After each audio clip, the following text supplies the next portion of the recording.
Bonjour tout le monde, que le Seigneur vous bénisse et je voudrais revenir vers vous pour un enseignement sur les mécanismes de la puissance d'égarement, mais si vous voulez, nous allons d'abord prier. Seigneur notre Dieu, nous te remettons ce moment et nous avons besoin de toi, j'ai besoin de toi Seigneur, pour pouvoir être inspiré par ta parole et annoncer Seigneur la vérité et rien que la vérité. Seigneur, que ta volonté se fasse maintenant, que tu puisses parler à travers de ma bouche, Seigneur, que ton Saint-Nom soit béni et que, Seigneur, cet enseignement puisse suivre son chemin et aider ceux qui doivent être aidés. Que ton Saint-Nom soit béni, Seigneur. Amen. Voilà, le Seigneur donc a mis sur mon cœur d'essayer de comprendre, et je dois dire très humblement que c'est juste effleurer le sujet, comprendre les mécanismes de la puissance d'égarement. Vous savez que nous sommes à la fin des temps, on va pas faire un dessin là-dessus, l'apostasie est bien avancée et on approche du moment où l'impie va apparaître et avec toute sa puissance de Satan. C'est déjà, toute la puissance de Satan est déjà bien en œuvre. Et le Seigneur, enfin Paul nous parle des puissances de l'iniquité, la séduction de l'iniquité. Et d'ailleurs, le Seigneur nous a parlé de faire attention à la séduction. Mais dans la deuxième épître aux Thessaloniciens, au chapitre 2, versets 9 à 12, on peut lire un texte que vous connaissez bien. Et dans la version seconde, on lit « L'apparition de cet impie se fera par la puissance de Satan, avec toutes sortes de miracles, de signes et de prodiges mensongers, avec toutes les séductions de l'iniquité pour ceux qui périssent, parce qu'ils n'ont pas reçu l'amour de la vérité pour être sauvés. Aussi, Dieu leur envoie une puissance d'égarement pour qu'ils croient au mensonge, afin que tous ceux qui n'ont pas cru à la vérité, mais qui ont pris plaisir à l'injustice, soient condamnés. » Alors c'est une parole qui est quand même assez difficile, assez terrible, parce qu'on voit que Dieu envoie une puissance d'égarement.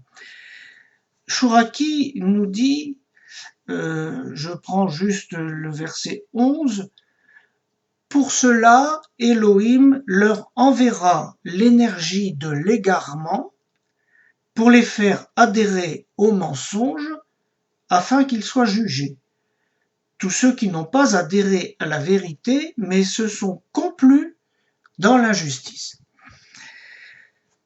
Alors, c'est une réflexion sur ce thème, sur ce verset, et l'objectif est bien sûr d'essayer de comprendre, mais qu'est-ce que Dieu a voulu dire à travers cette parole, et qu'est-ce que c'est que cette puissance d'égarement? Alors, je suis allé dans le Tanakh et j'ai essayé de voir les différents mots en hébreu. Donc, d'abord, le mot égarement, eh bien, vous avez un mot qui se traduit par égarement et qui se dit timon, qui veut dire égarement, perplexité, étonnement. Et on va le trouver tel qu'il est dans 2 versets seulement. Le premier verset, c'est dans Deutéronome 28, versets 28 et 29. À quel moment? Eh bien, c'est tout à la fin du Deutéronome, quand Dieu dit, si tu n'obéis pas à tous les commandements, si Israël n'obéit pas à tous les commandements, vous savez qu'il va leur arriver beaucoup de choses très tristes, et notamment, il est dit, l'Éternel te frappera de délire, d'aveuglement, d'égarement d'esprit. Et nous avons là le mot, l'égarement. Le second verset se trouve dans le livre de Zacharie, Ça se passe à la fin des temps, puisque c'est au chapitre 12, au verset 4, et vous savez qu'il est écrit « En ce jour-là, je ferai de Jérusalem une pierre pesante pour tous les peuples. » Nous y sommes.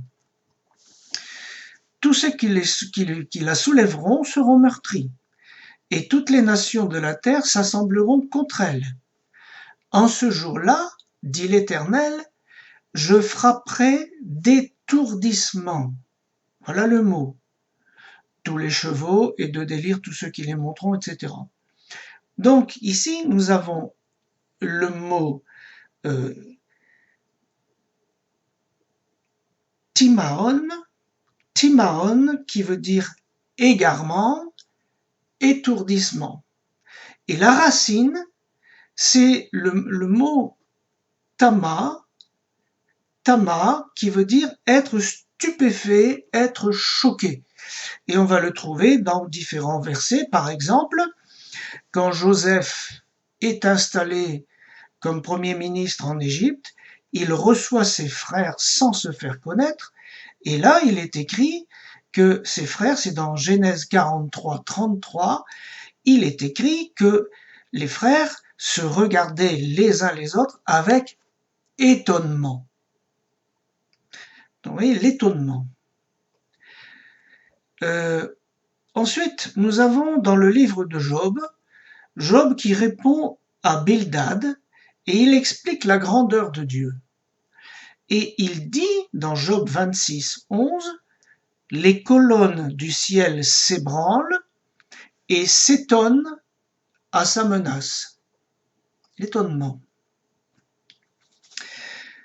Nous avons aussi les fils de Corée qui expliquent que les rois de la terre, dans un psaume, le psaume 48 au verset 5, les rois de la terre n'ont fait que passer et n'ont rien pu faire contre la ville de l'Éternel. Et il est écrit, ils ont regardé tout stupéfaits. Ils ont eu peur, ils ont pris la fuite. Stupéfaits. Il y a une réflexion de Salomon dans l'Ecclésiaste 5.7 qui dit « Si tu vois dans une province le pauvre opprimé et la violation du droit et de la justice, ne t'en étonne point. » L'étonnement. Ésaïe, lui, parle du jour de l'Éternel, de la ruine de Babylone. L'armée des cieux passe en revue et il nous dit dans Ésaïe 13 au verset 8, « Ils sont frappés d'épouvante, les spasmes et les douleurs les saisissent, ils se tordent comme une femme en travail, ils se regardent les uns les autres avec stupeur. Leurs visages sont enflammés. » Stupeur. On fera un petit résumé après. Ensuite, nous avons encore Ésaïe qui reçoit la vision du jugement d'Ariel, c'est-à-dire de Jérusalem, à cause de sa prostitution. Ce sera beaucoup plus tard que ça va arriver, et ça va arriver au temps de Jérémie et d'Habacuc. Mais Ésaïe écrit au chapitre 29 et au verset 9, il écrit « Soyez stupéfaits et étonnés. Fermez les yeux. » Donc étonnés, c'est le mot. Fermez les yeux et devenez aveugles. Ils sont ivres, mais ce n'est pas de vin. Ils chancellent, mais ce n'est pas l'effet des liqueurs fortes, car l'Éternel a répandu sur vous un esprit d'assoupissement. Il a fermé vos yeux, les prophètes. Il a voilé vos têtes, les voyants. Toute la révélation est pour vous comme les mots d'un livre cacheté, que l'on donne à un homme qui sait lire en disant « Lis donc cela », et qui répond « Je ne le puis, car il est cacheté ». Ou comme un livre que l'on donne à un homme qui ne sait pas lire en disant « Lis donc cela », et il répond « Je ne sais pas lire ». Le Seigneur dit « Quand ce peuple s'approche de moi, il m'honore de la bouche et des lèvres, mais son cœur est éloigné de moi, et la crainte qu'il a de moi n'est qu'un précepte de tradition humaine. Donc vous voyez, l'état du peuple à l'époque est à peu près le même que le peuple de Dieu actuellement.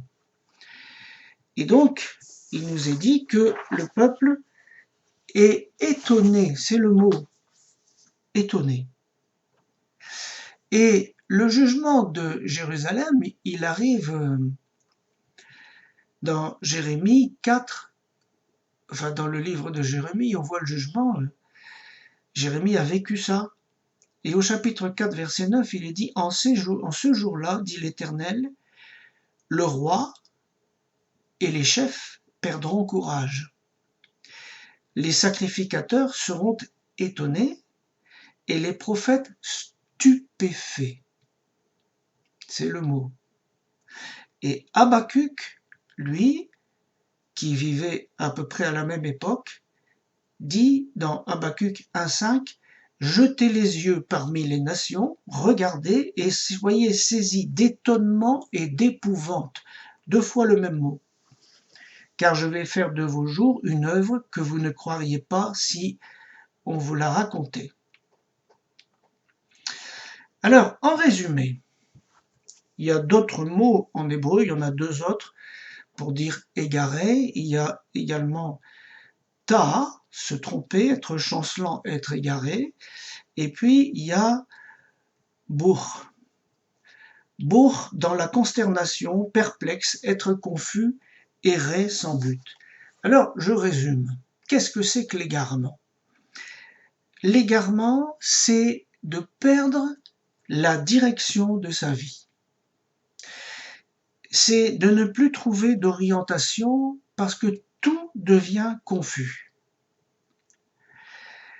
Et cet état de confusion dans sa propre vie crée la surprise parce qu'on ne s'y attendait pas, la stupéfaction et l'épouvante. La définition du dictionnaire pour l'égarement, c'est action de se perdre dans ses pensées au point de devenir incohérent. On vient comme fou.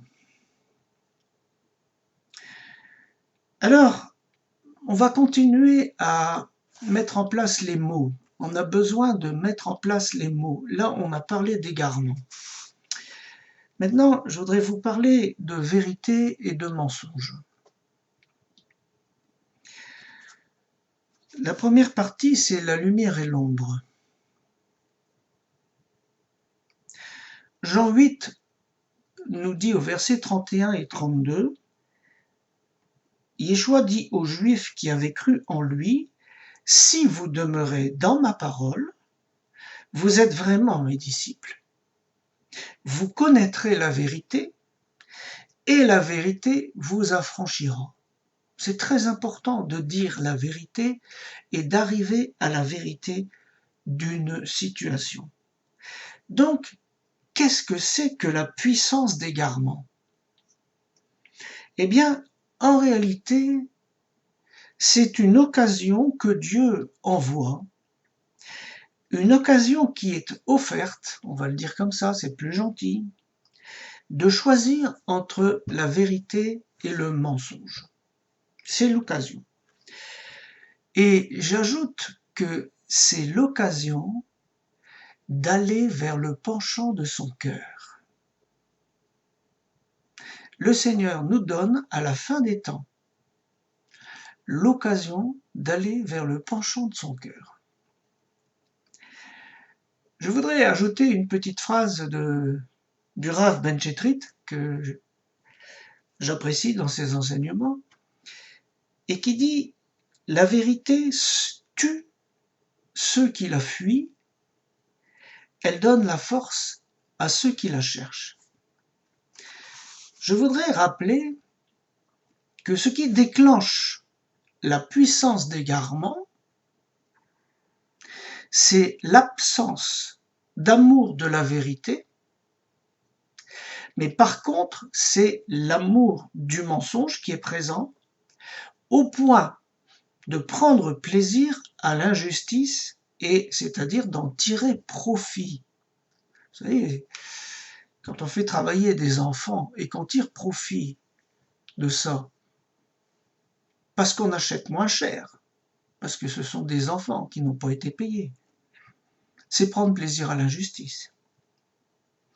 Alors, je vous ai mis une petite phrase ici. Notre Père Céleste ne cherche pas à nous perdre. C'est une folie de penser ça. Il envoie la lumière. Mais les obstacles à la lumière vont créer de l'ombre. C'est simple à comprendre ça. Et l'impie et toute sa puissance forment un obstacle à la lumière, donc il crée de l'ombre, et c'est ça la possibilité de l'égarement. Parce que si vous êtes dans l'ombre, vous risquez de ne plus voir. Donc c'est pour ça que je parle de la lumière et de l'ombre. Maintenant, je vais vous parler de la vérité. Il existe deux sortes de vérité. Il y a la vérité absolue. La vérité absolue, c'est la parole de Dieu, et cette parole est spirituelle, et elle est cachée dans les mots, dans les Écritures. Comme la lumière primaire. Je vous rappelle cette étude, La lumière cachée et la fin des ténèbres, si ça vous dit d'aller la revoir. Cette vérité absolue, comme elle est spirituelle, elle ne peut nous atteindre que par notre esprit, pour arriver dans notre cœur et se révéler à nous. C'est le seul chemin. Ce qui est spirituel passe parce que c'est ce qui est spirituel, par l'esprit. Et le Seigneur nous a dit dans Jean 14, 6, Jésus lui dit « Je suis le chemin, la vérité et la vie. Nul ne vient au Père que par moi. » J'ai déjà dit ça, mais je le répète, il ne dit pas « Je vous montre le chemin ». Il dit « Je suis ». Et ailleurs, il est dit qu'il est la parole incarnée. Donc la parole écrite, c'est Yeshua. Et si nous étudions la parole écrite, alors si l'esprit se manifeste, il va pénétrer par notre esprit jusqu'à notre cœur et nous connaîtrons des parties de la vérité absolue.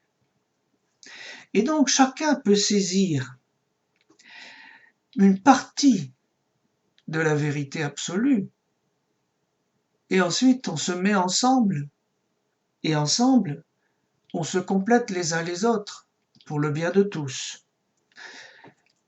Je vous rappelle que il y a un verset important qui dit que dans le psaume 97 au verset 11, la lumière, c'est-à-dire la vérité, elle est semée pour le juste, et la joie pour ceux dont le cœur est droit. La droiture toujours. Et c'est une semence, c'est-à-dire que ça va grandir. Ça, c'est la vérité absolue. Maintenant, nous avons aussi la vérité relative. Et chacun de nous a une vérité relative. Et cette vérité relative prend naissance dans nos âmes, à travers nos sens, à travers tout ce que nous allons voir, tout ce que nous allons entendre. Nous sommes des témoins de ce qui se passe. Et donc nous avons des vérités, mais ce sont des vérités subjectives, ce que j'appelle relatives, sentimentales, émotives et intellectuelles. Quand un événement arrive, chacun des témoins raconte sa vérité. Ce qu'il a vu, ce qu'il a cru voir, ce qu'il croit avoir compris, ce qu'il a ressenti, ses émotions, ses certitudes, ses déductions. Et c'est une vérité que j'appelle relative, qui est nécessaire à la vie. Elle est utile dans la vie courante. Mais comme nous n'avons pas tous les éléments d'un même événement, eh bien cette vérité, elle peut nous tromper. Elle peut aussi changer, évoluer. Elle peut parfois nous entraîner dans des chemins de perdition. Ça peut être des chemins physiques, psychiques ou spirituels. Ça, c'est la vérité relative. Le mensonge. La définition toute simple du mensonge, c'est ce qui est faux, illusoire et trompeur. Le mot hébreu le plus courant, c'est sheker, qui veut dire mensonge, inique, en vain, donc ça sert à rien le mensonge, enfanter le néant, tromper, fausse espérance. On trouve aussi d'autres mots dans l'hébreu. On trouve kazav, qui veut dire contre-vérité, chose trompeuse, fausseté. On trouve aussi shav, qui veut dire vanité, en vain, vide, discours de mensonge, vicieux, vice, fausseté, destruction, mensonge. On trouve aussi Recha, qui a donné le mot Racha, qui veut dire méchant. Donc Recha, c'est Malaki, action coupable, mensonge, fausse balance. La fausse balance, c'est l'injustice. Inique. On trouve Karash, tromperie, duperie, mensonge. Et on trouve Bad, discussion vide, menteur, mensonge, vain discours. En résumé, croire au mensonge revient à profiter des situations iniques qui ne servent à rien, et les personnes qui font cela sont vides, elles sont creuses, et surtout dans une totale illusion quant à leur devenir. Voilà, donc j'ai posé les mots. Maintenant, la question qui se pose, c'est vers quoi nos cœurs sont-ils attirés? C'est bon, vous savez, de s'arrêter, de réfléchir. Moi, j'aime bien prendre du temps avec le Seigneur. Je fais ça tranquillement. La question, c'est à quoi aspirent nos cœurs? À quoi aspirent nos cœurs? Qu'est-ce qui attire l'attention de mon cœur?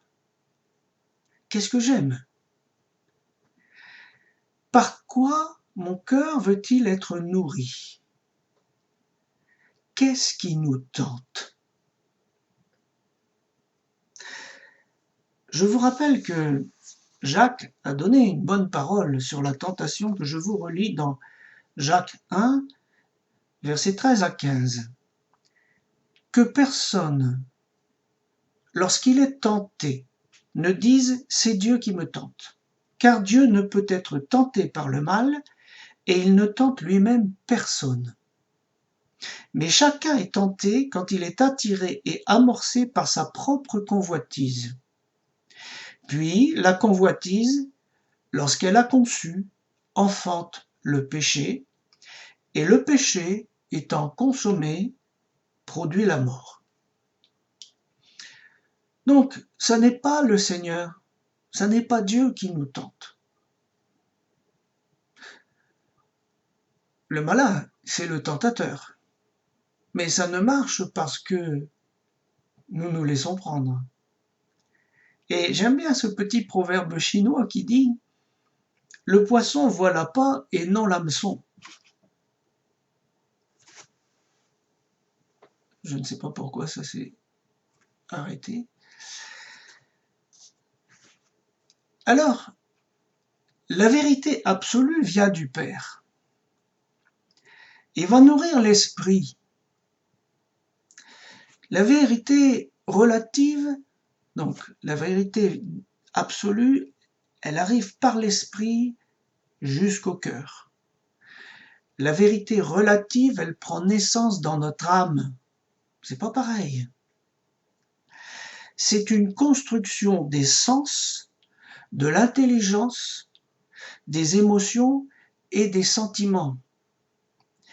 Et au fond, la question qui est importante, c'est de savoir, mais qu'est-ce qui nous dirige? Est-ce que c'est l'esprit ou est-ce que c'est notre âme?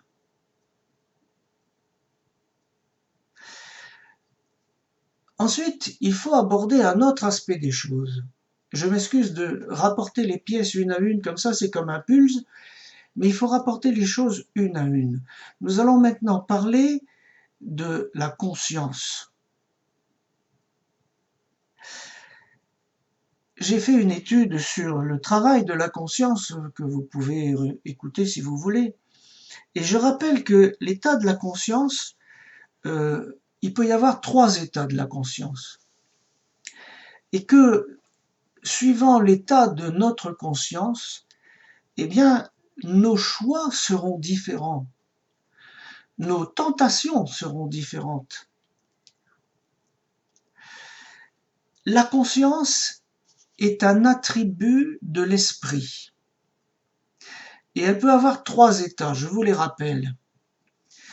On peut avoir une conscience corrompue, souillée. C'est l'état de la conscience lorsque nous restons volontairement dans le péché et que nous dédaignons les appels de Dieu. À ce moment-là, évidemment, c'est une situation très grave. Et par exemple, dans 1 Timothée 4,2, je peux lire « L'Esprit dit expressément que dans les derniers temps, quelques-uns abandonneront la foi pour s'attacher à des esprits séducteurs. » On va en parler après. À des doctrines de démons, par l'hypocrisie de faux docteurs portant la marque de la flétrissure dans leur propre conscience. Vous voyez, leur conscience est flétrie. Tite 3,11, on peut lire « Éloigne-toi, après un premier et un second avertissement, de celui qui provoque des divisions, sachant qu'un homme de cette espèce est perverti et qu'il pêche en se condamnant lui-même. » On peut lire au verset Tite 1, versets 15 et 16, tout est pur pour ceux qui sont purs, mais rien n'est pur pour ceux qui sont souillés et incrédules. Leur intelligence et leur conscience sont souillées. Vous voyez, c'est pas moi qui l'invente. Ça, c'est la conscience corrompue, souillée, abîmée. Et volontairement. Ensuite, on peut avoir une conscience qui est égarée. C'est une conscience qui est faussée. Elle a été travaillée par l'âme, comme par en dessous, manipulée par l'âme, parce que l'âme a subi les assauts de la vie, les assauts du péché, et à un moment donné, la conscience finit par accepter le péché comme une chose normale. Par exemple, vous voyez, actuellement, dans les églises, on a fini par, dans de nombreux endroits, à accepter que on couche avant le mariage. Et même certains disent « Ah, mais le mariage, c'est coucher ». Ça voudrait dire que toutes les femmes qui ont été violées sont mariées avec le violeur?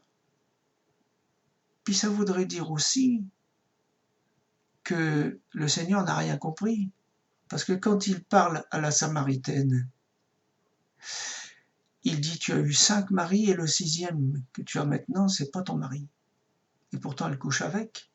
Donc, vous voyez, à un moment donné, la conscience, elle laisse passer des choses qui ne devraient pas passer. Elle est égarée, elle s'égare. C'est ce qu'on appelle la conscience qui se fait séduire.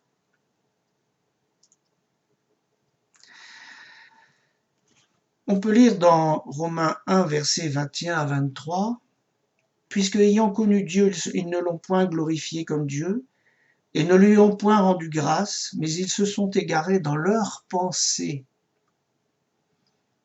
Et leur cœur sans intelligence a été plongé dans les ténèbres. » C'est l'ombre. « Se vantant d'être sages, ils sont devenus fous. » Égarés. Et bien entendu, vous connaissez tous Ésaïe 5,20 qui dit « Malheur à ceux qui appellent le bien mal et le mal bien. »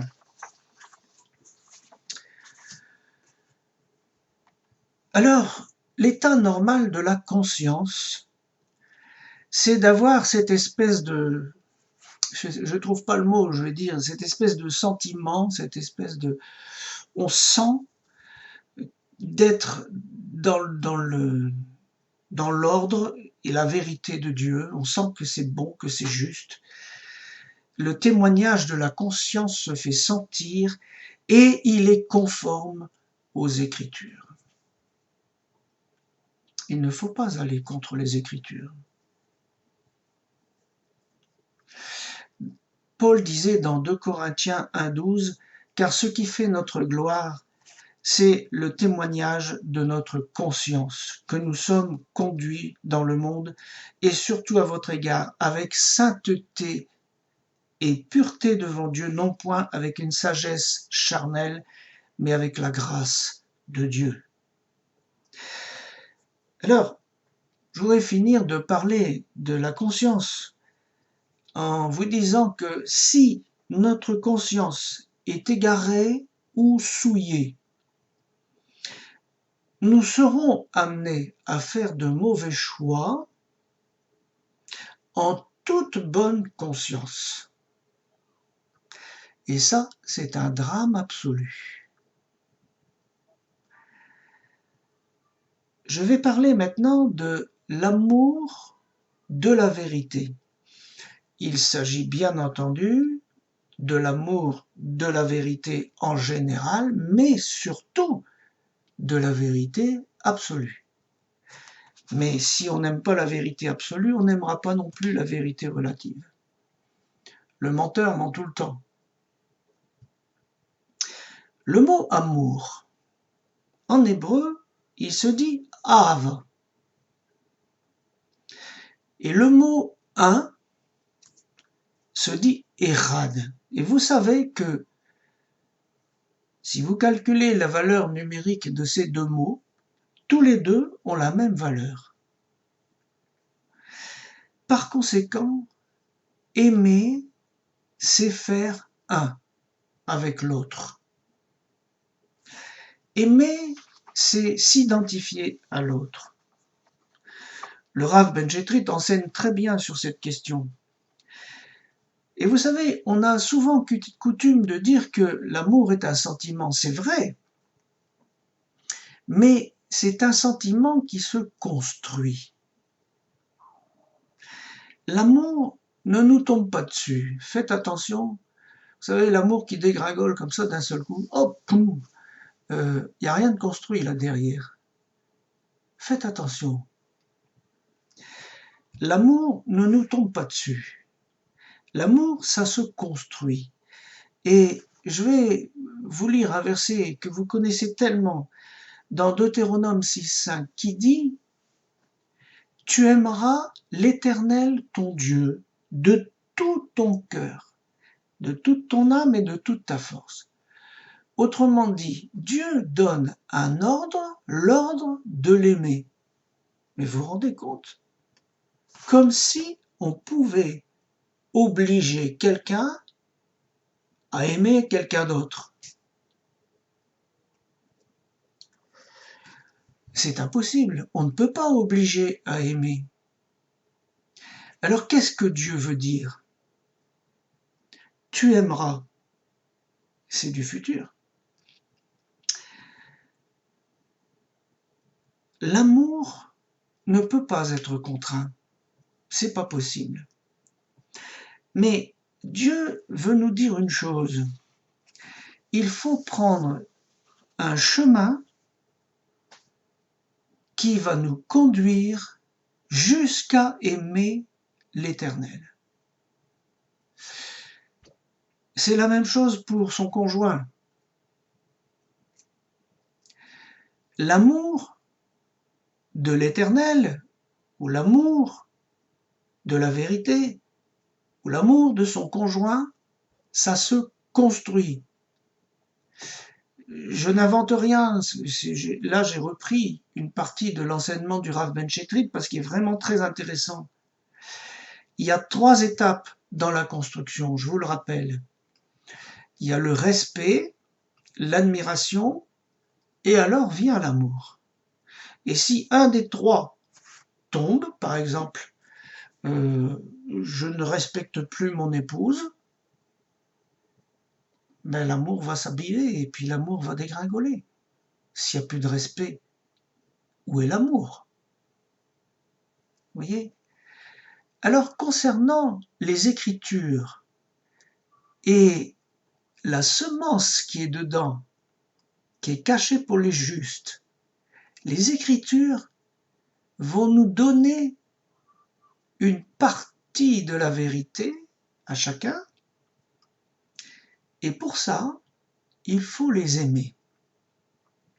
Arriver à aimer la vérité, ça veut dire, premièrement, respecter les Écritures. Ne commencez pas à dire « Ah, ça c'est de Dieu, ça n'est pas de Dieu, ça c'est une belle poésie. » Ah, non, non, non, non, non, non, la parole de Dieu est vraie. Je n'ai jamais été déçu par la parole de Dieu, jamais. Il y a des trésors partout. Donc, le respect des textes saints, première étape. Deuxième étape, j'en arrive à admirer ce qui est écrit et quand je découvre que les textes sont vivants. Parce que si j'applique les textes dans ma vie, je vois que c'est vivant et que Dieu est caché dans les textes. Et donc, j'en arrive à l'amour. Parce qu'après l'admiration, c'est l'amour. Quand on se côtoie tous les jours, l'admiration, le cran au-dessus, c'est l'amour. Et l'amour de la vérité, c'est l'aboutissement de la crainte révérentielle du Père. Donc vous voyez que ça se construit. Et ça nécessite du travail, bien entendu. Bien entendu. Alors maintenant, on va revenir à notre sujet. Dieu peut-il perdre volontairement une âme? C'est une question. C'est une question importante. Parce qu'il nous est écrit que Dieu est amour.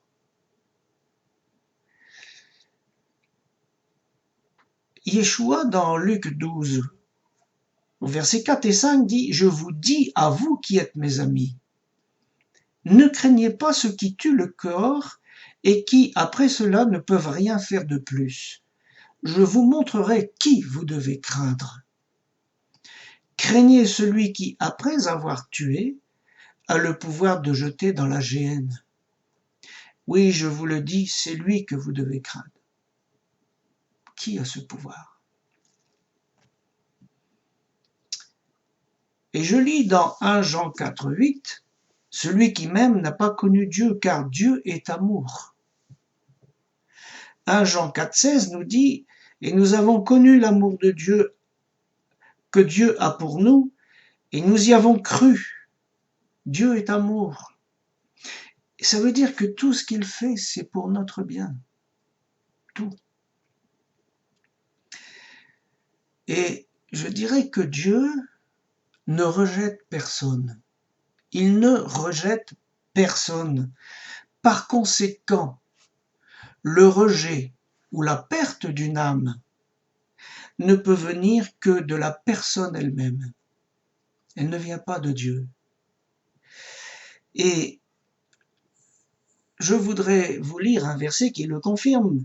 C'est Jésus, Yeshua, qui nous a dit dans Jean 12, 48, « Celui qui me rejette et qui ne reçoit pas mes paroles a son juge. » La parole que j'ai annoncée, c'est elle qui le jugera au dernier jour. C'est clair. C'est clair. Il a son juge. Il n'y croit pas. C'est lui-même qui se détache. Quand une personne rejette Yeshua Mashiach, il rejette le Père qui l'a envoyé. Et donc, rejeter le Père, c'est terrible. Et moi, je vous dis, il n'est pas du tout dans la nature de l'Éternel, la nature du Père, il n'est pas du tout dans sa nature de vouloir perdre une âme. Au contraire, il va tout faire pour sauver toutes les âmes. Et quand une âme s'est tournée vers Yeshua Mashiach, il est écrit ceci. Jean 10, versets 28 à 30. « Je leur donne la vie éternelle et elles ne périront jamais. Et personne ne les ravira de ma main. Mon Père qui me les a donnés est plus grand que tous, et personne ne peut les ravir de la main de mon Père. Moi et le Père, nous sommes un, Echad. » Donc, il n'y a qu'une seule solution pour quitter la main du Père ou quitter la main de Yeshua. C'est de décider soi-même d'en descendre. Mais vous allez dire, mais pourquoi est-ce qu'on en descendrait? Eh bien, parce que on a le libre arbitre. Dieu respecte notre libre arbitre. Et si nous décidons de quitter la main de Dieu, eh bien, c'est parce que nous avons été séduits. C'est tout simple. Alors, pour en arriver à être séduit, entraîné dans des pensées d'égarement, eh bien, on va réfléchir au fonctionnement de l'être humain. Et je voudrais vous rappeler une chose. On va parler de la faiblesse de l'être humain. Quelle est notre faiblesse? Nous en avons beaucoup. Mais la faiblesse principale, elle est dans la nature de péché, parce que nous avons une nature de péché.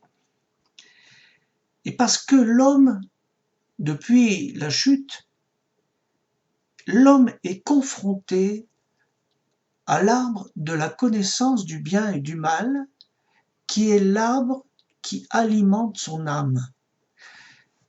Je ne vais pas refaire toute l'étude, allez voir l'étude, les mystères, le mystère des arbres et de la croix, si ça vous intéresse. Mais dedans, je vous ai expliqué qu'il y avait 3 sortes d'arbres dans le jardin d'Éden. Il y a l'arbre de la vie qui nourrit l'esprit, il y a l'arbre de la connaissance du bien et du mal qui nourrit l'âme, et puis il y a les arbres fruitiers qui nourrissaient le corps. 3. Et quand l'homme est allé vers l'arbre de la connaissance, il a nourri son âme et il a délaissé son esprit. C'est ça sa faute. Ce qui fait que son âme s'est dilatée. Et c'est moi, je maintenant. Mais on est tous confrontés à ça. Donc la faute de l'homme est d'avoir développé son âme au détriment de son esprit. Et Dieu a vu comme c'était dangereux, c'est pour ça qu'il a dit l'homme ne restera pas éternel, mais ses jours seront de 120 ans. Mais Satan, lui, il a très bien compris.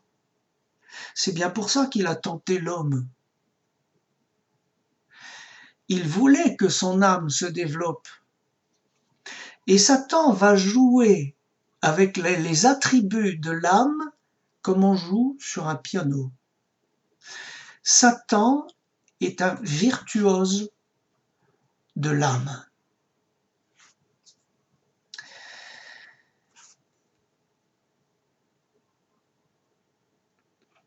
Je rappelle que le Fils de l'homme, Yeshua Mashiach, n'est pas venu pour nous détruire.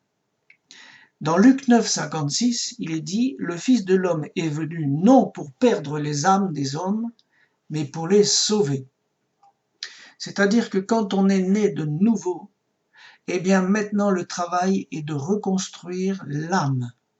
L'âme doit être construite. Et Yeshua HaMashiach nous dit dans Jean 16, 13, « Quand le Consolateur sera venu, l'Esprit de vérité, il vous conduira dans toute la vérité.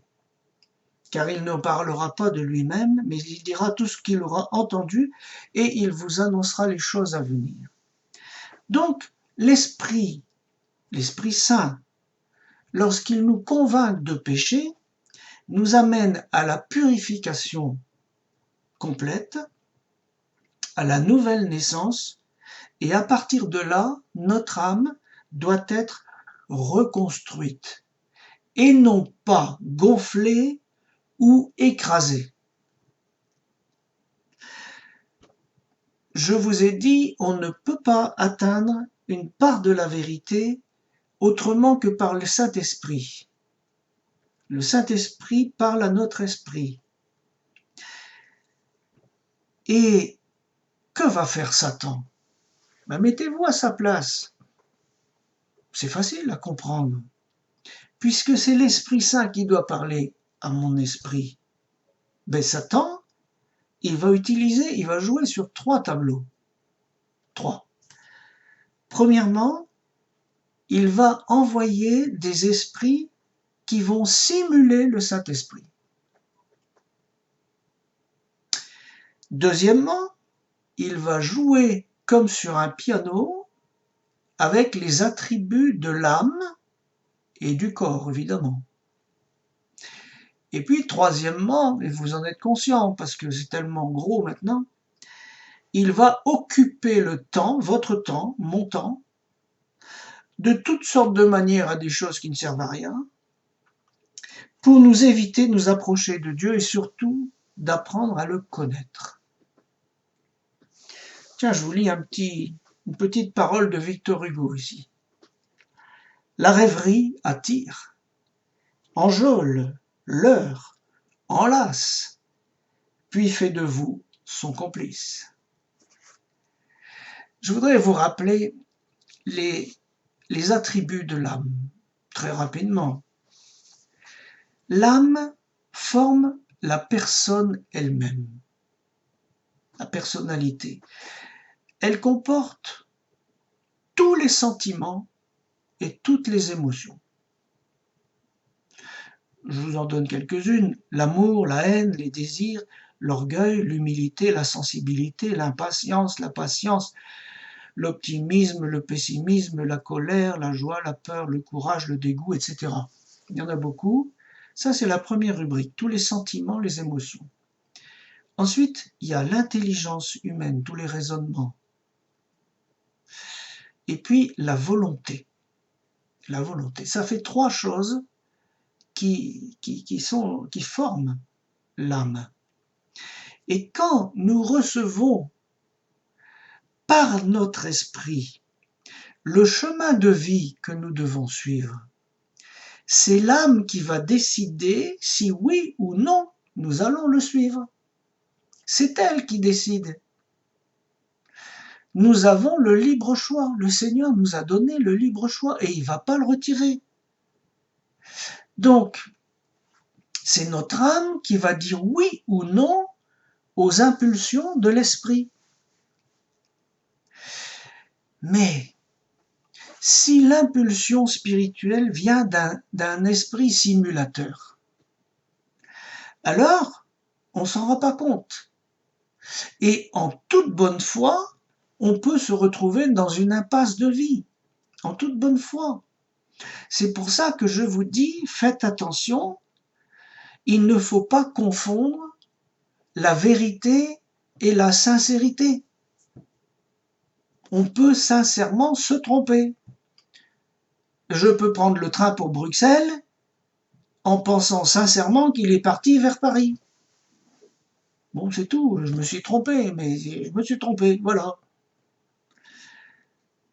On peut se tromper en étant honnête. Heureusement qu'on a le droit de se tromper.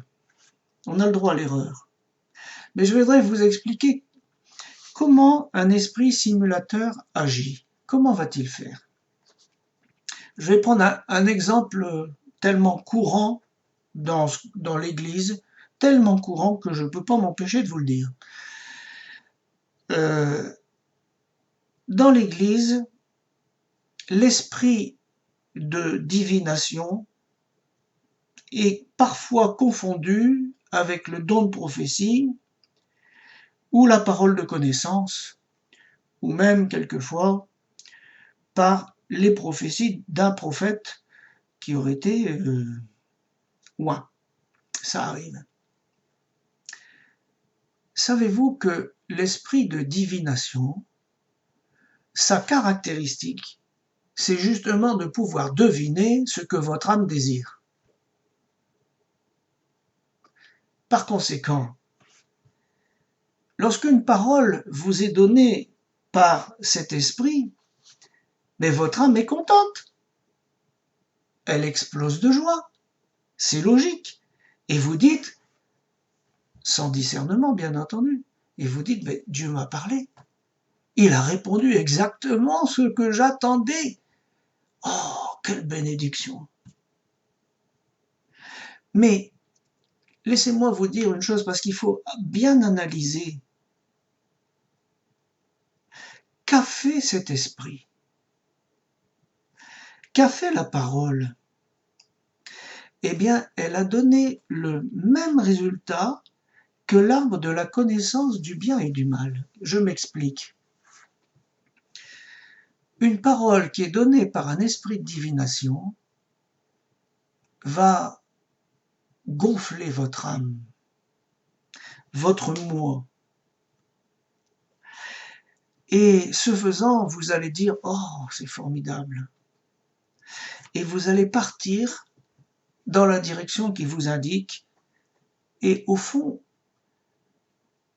il a poussé votre âme dans le sens où elle voulait aller. C'est elle qui commande au fond. C'est un peu comme au judo, vous savez. Au judo, qu'est-ce qu'on fait? On utilise la force de l'autre. Il vous tire pour aller par terre. Eh bien, vous glissez avec. Et au moment où vous êtes par terre, vous lui faites une clé. C'est ça le judo. On utilise la force de l'autre. Et le simulateur, c'est ce qu'il fait. Donc, quand un esprit vient développer votre moi, votre orgueil, si vous voulez, c'est un simulateur. Ah oui, mais c'est un frère ou une sœur que je connais depuis si longtemps, vous vous rendez compte? Oui, oui, oui, oui, oui, oui. Mais seulement,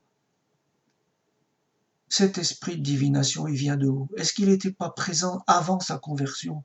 Et on l'a rebaptisé.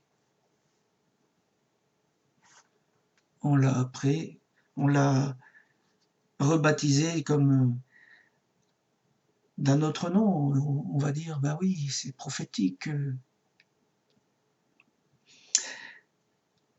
Nous avons connu des hommes de Dieu à qui il avait été dédié qu'ils auraient un ministère international. On en connaît plusieurs.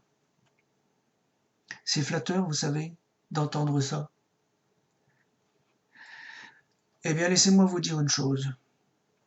Non seulement ils attendent encore, mais il y en a un d'eux qui est tombé malade, tellement malade qu'il est mort, et il est mort dans l'amertume de ne jamais avoir vécu cela. Il a été piégé par un esprit séducteur, par un esprit simulateur du Saint-Esprit. Je ne dis pas que le Saint-Esprit ne peut pas vous consoler. Je ne dis pas qu'il ne peut pas vous parler de votre avenir. Je ne dis pas qu'il ne peut pas vous donner des promesses, ni répondre à votre attente, je ne dis pas ça. Mais jamais il n'utilisera la flatterie. Regardez l'effet que ça fait sur votre âme. Est-ce que les paroles qu'il a données sont utiles? Au bout du compte, elles servent à quoi?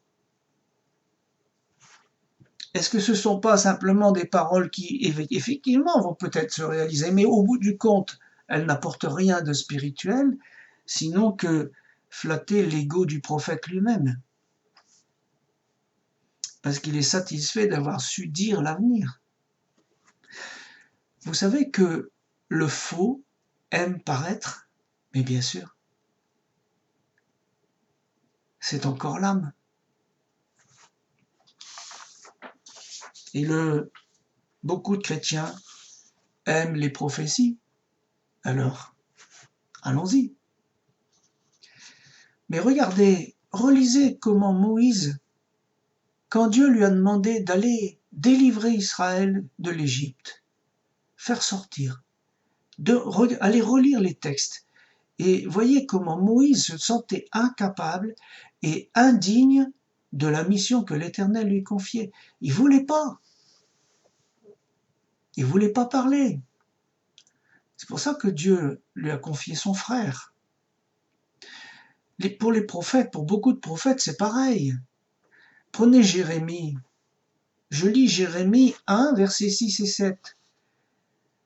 Quand Dieu l'appelle, il dit « Je répondis, ah Seigneur éternel, voici je ne sais pas parler, car je suis un enfant. Et l'Éternel me dit « Ne dis pas, je suis un enfant, car tu iras vers tous ceux auprès de qui je t'enverrai, et tu diras tout ce que je t'ordonnerai. » Vous voyez, ils ne sont pas flattés, loin de là, loin de là. Mais ils apprennent leur avenir, c'est vrai, et là, ils sont obligés de se mettre devant Dieu et de se préparer. C'est tout à fait différent. Il y a d'autres aspects, vous savez, on pourrait en trouver beaucoup, des esprits simulateurs du Saint-Esprit, mais dans certains milieux chrétiens que je ne citerai pas, il y a aussi des esprits qui vont pousser les personnes à se mortifier, à mettre en exergue la souffrance, la maladie même peut-être, en disant mais que souffrir, c'est participer au salut du monde. Mais qu'est-ce que c'est que ce mensonge? Comme si les souffrances du Christ n'avaient pas suffi. Alors, je résume.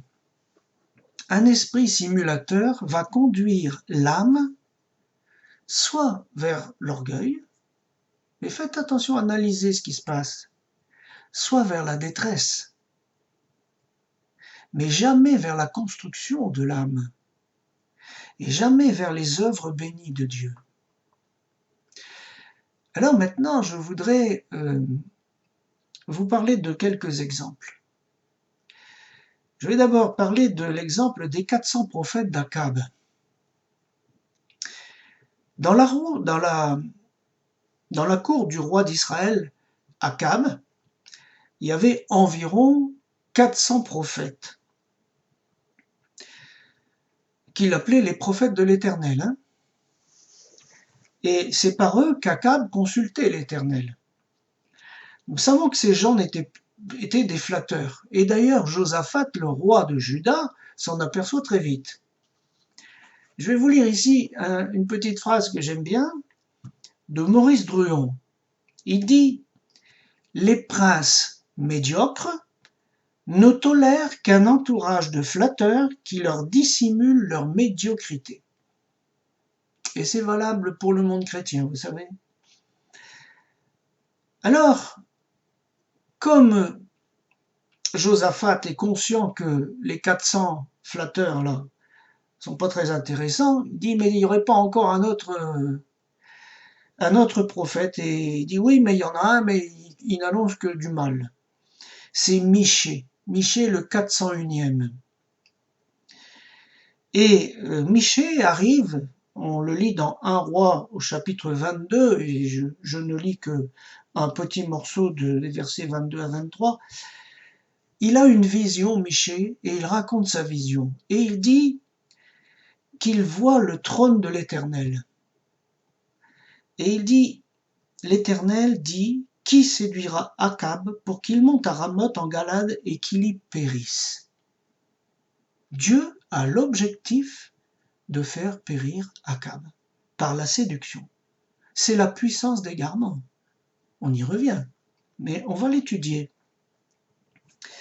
Et donc, il y a un esprit qui se présente et qui dit, mais je sortirai et je serai un esprit de mensonge dans la bouche de tous ces prophètes.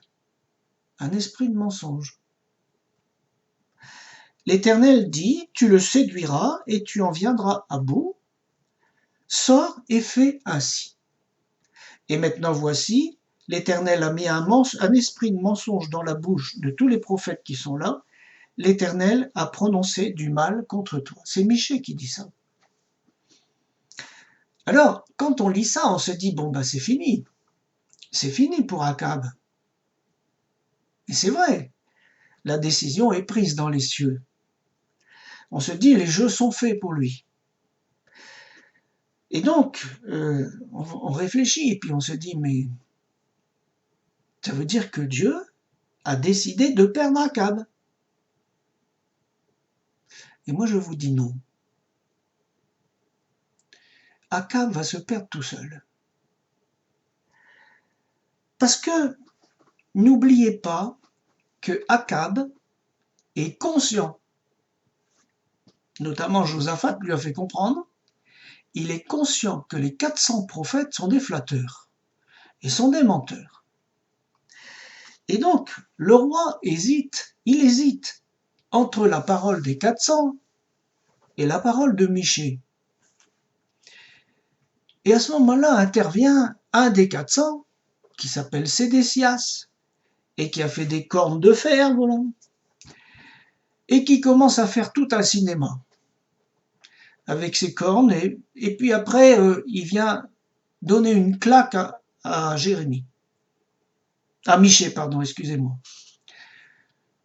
Il lui donne une claque. Alors, examinons un petit peu le comportement des deux. Sédécias, avec ses cornes, là, et Michée. Il y en a un qui fait du théâtre. Il dit n'importe quoi. Il dit des mensonges surtout. Il apporte son matériel. Vous vous rendez compte? Tandis que Michée, lui, il reste calme, sans prétention, il ne s'impose pas, et il ne veut dire que la pensée de Dieu. C'est un homme droit. Il n'a pas de crainte, vous savez. Quand on est droit, c'est l'Éternel qui nous garde. Que peuvent faire les hommes? Donc, maintenant, regardons Sédécias. Il joue pour impressionner l'auditoire. Il se sert sans doute de sa réputation. Vous savez que les prophètes, quand ils viennent quelque part, tout le monde vient. Hein.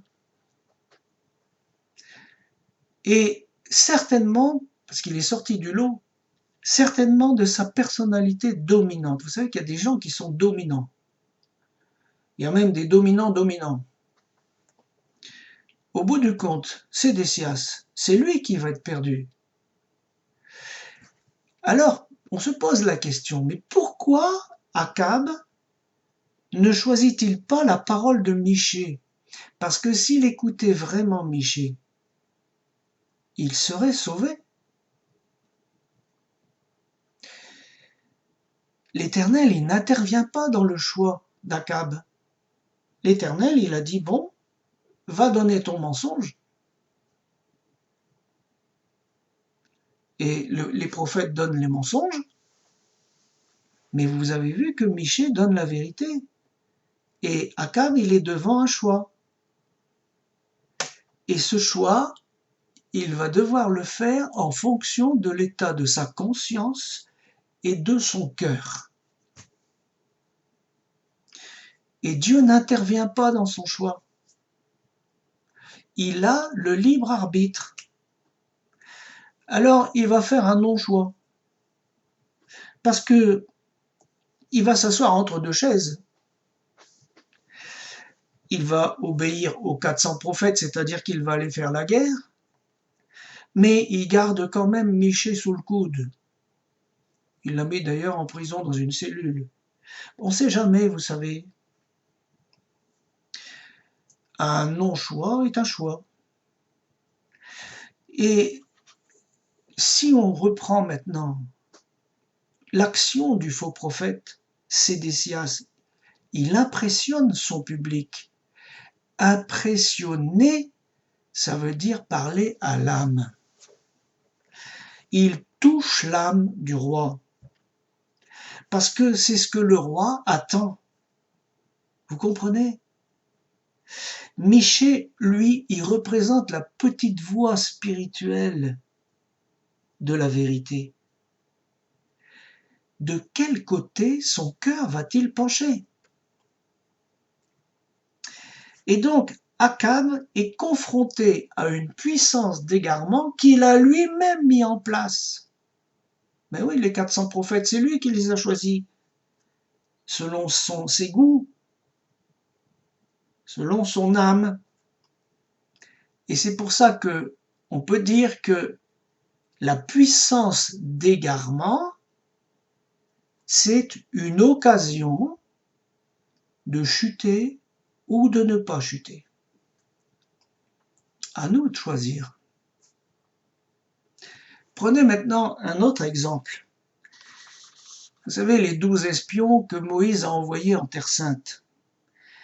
Ils sont envoyés et il y en a 10 qui ne sont pas contents. Ils disent oh non, non, non, il ne faut surtout pas y aller, il y a des géants, etc., etc. Les sages d'Israël expliquent que Dieu leur a donné l'opportunité de se tromper, afin qu'ils n'héritent pas la terre tout de suite. Pourquoi? Et je donne encore une parole du Rav Ben Shetrit, on trouve ce que l'on cherche. Pour être capable de vivre sur cette terre promise, vous savez que cette terre promise, elle est spéciale. Elle appartient à Dieu et les Hébreux n'en seront que les locataires. Elle est spéciale et pour pouvoir entrer sur la terre promise, il faut faire preuve d'une capacité à la conquérir et à la garder. L'expédition, elle était faite pour quoi? Pour qu'ils prennent conscience et pour leur montrer leur immaturité. Ils ne pouvaient pas assumer cette charge, ils en étaient incapables. Il fallait d'abord que leur âme soit formée. Et donc Dieu décide de repousser, et ça va durer 40 ans, la conquête du pays. Et ça n'est pas une malédiction. Ça n'est pas une malédiction. Mais c'est un temps de préparation, une maturation de la nation d'Israël. Et vous remarquerez que lorsque le temps est venu, 40 c'est le temps pour passer d'un état à un autre. Lorsque le temps est venu, Josué a commencé la conquête. Mais le pays, lui, il n'avait pas changé. Les géants étaient toujours là, tout le monde était toujours là. Rien n'avait changé, mais Israël avait mûri. Vous voyez? À l'époque de Jérémie maintenant, les prophètes Jérémie et Ézéchiel étaient contemporains. Au moment de la déportation de Juda, eh bien, Jérémie est resté en Juda, tandis que Ézéchiel, lui, a été déporté à Babylone. À l'époque, le peuple était mais dans un état spirituel catastrophique. Et Dieu qui parle à Ézéchiel va dire la chose suivante, parce qu'Ézéchiel c'était un prédicateur, c'était un lévite. Il dit dans Ézéchiel 33, versets 32 à 33, « Voici, tu es pour eux comme un chanteur agréable. possédant une belle voix, habiles dans la musique. Ils écoutent tes paroles, mais ils ne les mettent pas en pratique. Quand ces choses arriveront, et voici elles arrivent, ils sauront qu'il y avait un prophète au milieu d'eux. Vous voyez? Et on est dans les mêmes temps, vous savez. Il y a de nombreux chrétiens qui écoutent les prédications, ils se remplissent, ils se remplissent, ils se remplissent. Et Ben Jetrid, il dit, on peut manger beaucoup et mourir de faim, parce qu'on n'en profite pas. Ça ne nous fait pas changer. Pourquoi? Parce que notre âme a décidé qu'on ne changerait pas. C'est l'âme qui décide. Je vous lis une petite phrase de Pigault-Lebrun qui dit « Tout ce qui flatte attire. On suit jusqu'à un prédicateur éloquent, non pour faire ce qu'il dit, mais pour l'entendre dire. » Et le peuple de Juda était devenu si idolâtre, si éloigné de l'Éternel à cette époque, que le Père était dans une grande tristesse. Et le Père éternel dit dans Jérémie 3, versets 19 à 20, « Je disais, tu m'appelleras Père, et tu ne te détourneras pas de moi. Mais comme une femme est infidèle à son amant, ainsi vous m'avez été infidèle, maison d'Israël, dit l'Éternel. » Vous vous rendez compte? Tu m'appelleras Père. Et jamais ça n'a été fait. Il n'y avait pas cette connaissance, cette fusion, cet amour Echad. À cette époque, il y avait la même chose que maintenant. Jérémie dit au chapitre 7, verset 28, « La vérité a disparu. Elle s'est retirée de leur bouche. » Et j'ajoute, au chapitre 9, verset 25, j'ajoute, « Voici les jours viennent, dit l'Éternel, où je châtierai tous les circoncis qui ne le sont pas de cœur. » Je ne sais pas si vous avez regardé l'étude sur la circoncision du cœur. C'est quelque chose. Et Jérémie reçoit une parole de Dieu qui lui dit dans Jérémie 11, verset 14, « Et toi, n'intercède pas en faveur de ce peuple. N'élève pour eux ni supplication, car je ne les écouterai pas, car ils m'invoqueront à cause de leur malheur, quand ils m'invoqueront à cause de leur malheur. » C'est-à-dire qu'ils ne seront pas épargnés, ils vont avoir du malheur. Ils vont invoquer l'Éternel, et l'Éternel dit, ne prie pas, n'intercède pas.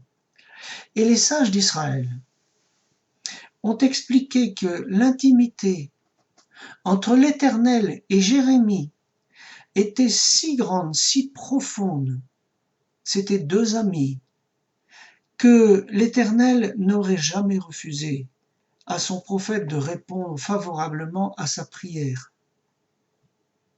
C'est pourquoi il dit, ne prie pas, n'intercède pas s'il te plaît. Et l'Éternel a laissé faire le cours des choses. Et le pays a vomi ses habitants. Vous savez que c'est un pays spécial. Pourquoi? Parce que les habitants étaient devenus indignes. Donc n'accusons pas l'Éternel d'avoir rendu le peuple impur et idolâtre. Juda est allé vers le penchant de son cœur. Et il en a subi les conséquences. Avez-vous remarqué que l'Éternel a prévenu que les incirconcis de cœur seraient châtiés? C'est puissant quand même. Eh bien, en effet, les incirconcis de cœur sont allés vers le penchant de leur cœur. Et ça a été un désastre. Et voilà. Vous savez, dans la vie, on peut prendre des décisions avec des conséquences dramatiques. Avec mon épouse, on discute souvent et on parle beaucoup. Et on se dit vraiment, il y a deux décisions dans la vie qui sont importantes. La première, c'est la décision de donner sa vie à Dieu. Et la deuxième décision importante, c'est le choix du conjoint. Parce que une décision mal prise peut avoir des conséquences dramatiques et perdre une génération. Mais bien sûr. Par exemple, il nous est dit dans le choix de nos relations, toutes nos relations, mais en particulier notre conjoint. 1 Corinthiens 15, 33, ne vous y trompez pas. Les mauvaises compagnies corrompent les bonnes mœurs. Vous savez que nous sommes bien souvent imprudents et inconsidérés. Vous savez, je ne juge personne en disant ça, c'est une constatation. Par exemple, il existe une pratique chrétienne assez répandue qui consiste à demander un signe à Dieu pour les choix importants et notamment le choix du conjoint. C'est si important qu'on demande à Dieu quelque chose de clair.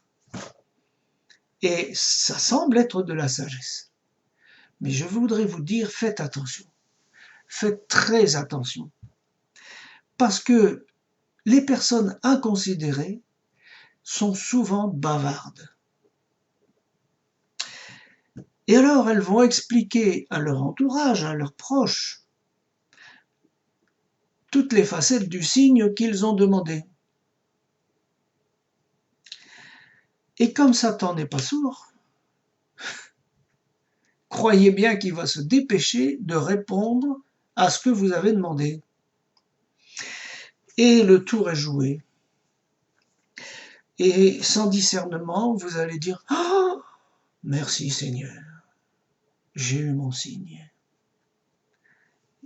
Alors, conclusion, si vous voulez vraiment demander un signe, faites-le par l'esprit et que votre bouche ne prononce jamais ce qu'est ce signe. Jamais. C'est pas la peine d'informer Satan. Est-ce que vous savez tenir votre bouche? Le choix du conjoint peut vous conduire ainsi que votre descendance, tous les enfants qui vont naître, au bonheur ou au malheur spirituel. Et vous savez que certains chrétiens se satisfont de choisir comme conjoint une personne baptisée. Ah, il ou elle est baptisé, c'est formidable. Ah ben voilà, c'est bon, Seigneur. Mais vous savez que, en dehors du caractère, de la personnalité de chacun, il faut considérer qu'il y a chrétiens et chrétiens. Je m'excuse de dire ça, mais nous ne vivons pas tous au même étage. Et puis, je vais vous dire une chose. Le Seigneur a donné une parole de sagesse extraordinaire. C'est aux fruits qu'on les reconnaît, pas aux paroles. Alors, ça veut dire, avant de s'engager, observer. Observer quand la personne sait qu'elle ne sait pas qu'elle est observée. Regardez le comportement dans le milieu naturel, c'est-à-dire dans la vie de famille. Regardez, prenez du temps, c'est à ça que servent les fiançailles. Prenez du temps, prenez du temps. Soyez confrontés à des épreuves et vous verrez bien les réactions. Mais dans tous les cas, comme dit le Rav Ben Chetrit, encore une fois, mais il a des bonnes paroles, alors je les répète. La seule fausse façon de construire un amour commun, c'est de détruire deux amours propres. Et il rajoute, l'amour, c'est l'équivalence des volontés. Si on marche pas, si on n'a pas des volontés qui vont dans le même sens, vous savez ce que ça va faire. Alors, nous approchons de la fin de cette étude, et je voudrais qu'on puisse se poser une question essentielle. Qu'est-ce qui est important pour vous, pour moi? Qu'est-ce qui est important? Mettez-vous tranquillement dans la paix, dans votre chambre, dans un jardin quelque part. Qu'est-ce qui est important pour vous dans la vie? Si la réponse désigne des choses superficielles, passagères, alors faites attention parce que votre personne n'est pas suffisamment construite. Elle est fragile. Et comme dit le Rave, les gens superficiels ont des problèmes essentiels qu'ils ne peuvent pas résoudre. Il n'y a pas de solution superficielle à un problème essentiel. Et il ajoute, le marketing rend essentiel le superficiel. Vous savez tous comme moi que le petit téléphone là nous mange un temps extraordinaire et que ça n'est pas forcément l'essentiel. Qu'est-ce que c'est que l'essentiel? Eh bien l'essentiel, c'est de faire un avec notre Père Céleste, de faire un avec soi-même et de faire un avec son conjoint. Les trois. L'essentiel, c'est aussi d'exister comme le Père le souhaite et d'entrer dans les œuvres qu'il a préparées d'avance pour nous, pour chacun. Et l'essentiel, c'est encore d'avoir comme plus grande valeur les choses éternelles et non éphémères. La foi, l'espérance et l'amour. Yeshua a clairement relégué au second plan les choses matérielles. Ça ne veut pas dire qu'elles ne sont pas importantes. Mais il a dit, c'est dans Matthieu 6, versets 25 à 34, je ne dis pas tout, mais vous l'écoutez. Ne vous inquiétez donc pas, ne dites pas que mangerons-nous, que boirons-nous, de quoi serons-nous vêtus. Toutes ces choses, ce sont les païens qui les cherchent. Votre Père Céleste sait que vous en avez besoin. Et on arrive ici à un verset qui est d'ailleurs notre verset de mariage. Cherchez premièrement le royaume et la justice, et toutes ces choses vous seront données par-dessus. Et je peux vous dire que c'est vrai. Attention, attention. Yeshua n'enseigne pas d'attendre tout du ciel, sans rien faire. Non. D'ailleurs, lorsque l'Éternel a donné la terre promise aux Hébreux, il l'avait pas nettoyée avant. Il a fallu faire la guerre, il a fallu la conquérir. Donc, quand Dieu dit, voilà le plan de vie pour toi. Par exemple, je prends un exemple. Si le Père nous dit, toi tu seras médecin. Ok, Seigneur, c'est ce que j'ai dans mon âme, c'est ce que j'ai dans mon esprit, c'est ce que j'ai dans mon cœur. Mais ça veut dire une chose. Je vais devoir mettre tout mon courage, toute mon intelligence et tout mon cœur pour me former, obtenir les diplômes, et je ferai ma part et le Seigneur fera la sienne. En vérité, vouloir entrer dans le projet de Dieu pour nous sur cette terre, c'est ça, chercher le royaume et sa justice. Alors, est-ce que c'est votre volonté ou est-ce que c'est votre envie? Pour chercher le royaume et sa justice, il faut du discernement et de la volonté. Pourquoi? Eh bien parce que la volonté agit sur le long terme, tandis que les envies, c'est du court terme. Un projet de vie avec Dieu, c'est du long terme. Il faut donc posséder, travailler la volonté de marcher avec lui. C'est pas seulement un travail humain, parce que la volonté, ça se travaille. Mais le Père va nous aider. C'est lui qui nous construit.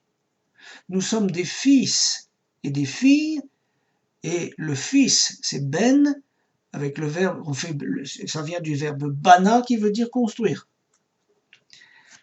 Alors, posons-nous cette question. Qu'est-ce qui nous fait avancer? Est-ce que c'est la volonté ou est-ce que c'est une succession d'envies? Et je vous dis une petite phrase. Les envies qui se réalisent nous donnent l'illusion d'exister. Quand on construit sa vie sur des bases aussi fragiles que les envies, c'est normal qu'un jour tout s'écroule. Et ce n'est pas pour rien que l'Éternel a dit à Abraham, « Va vers toi ». Pourquoi? Eh bien parce qu'il faut savoir qui nous sommes et qu'est-ce que nous voulons. Il faut savoir de quel côté notre cœur va pencher. Je vais conclure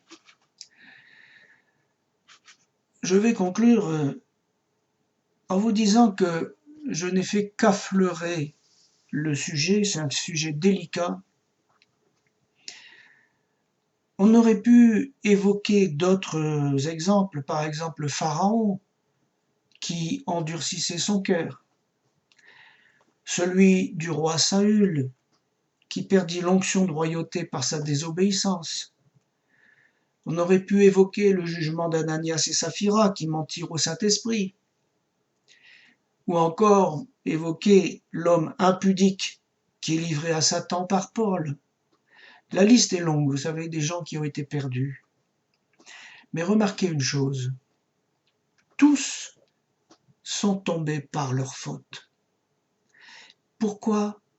Parce qu'ils ont suivi les mauvais penchants de leur cœur.